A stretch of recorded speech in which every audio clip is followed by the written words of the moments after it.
नमस्कार। आज की कहानी वैशाख माह की गणेश जी की कथा है। पुराने समय की बात है। एक रतिदेव नाम के राजा हुआ करते थे और उनके राज्य में धर्मकेतु नाम का ब्राह्मण रहता था। धर्मकेतु की दो पत्नियां थी। एक का नाम सुशीला तो दूसरी का नाम चंचलता था। दोनों ही पत्नियों के व्यवहार और विचारों में बहुत अंतर था। सुशीला धार्मिक प्रवृत्ति की थी और व्रत और उपवास तथा पूजा अर्चना आदि में अत्यधिक विश्वास रखती थी। इसके विपरीत चंचलता भोग विलास में ज्यादा मस्त रहती थी। वह शारीरिक सुंदरता और साज श्रृंगार पर ज्यादा ध्यान लगाती थी। व्रत उपवास अथवा पूजा अर्चना से उसका कोई सरोकार न था।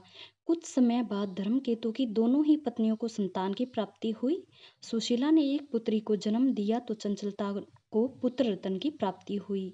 इसके बाद चंचलता ने सुशीला से कहना आरंभ किया कि सुशीला, तूने इतने व्रत उपवास किए और अपना शरीर तक सुखा लिया, फिर भी तुझे लड़की हुई। मैंने कोई व्रत उपवास नहीं रखा और ना ही पूजा अर्चना की, फिर भी मुझे लड़का हुआ। कुछ समय तक तो सुशीला सुनती रही, लेकिन जब उसके लिए सुनना असहनीय हो गया तो उसने गणेश भगवान की पूजा आरंभ की। गणेश जी प्रसन्न हुए, तब उनकी कृपा से सुशीला की पुत्री के मुंह से बहुमूल्य मोती मूंगे निकलने लगे।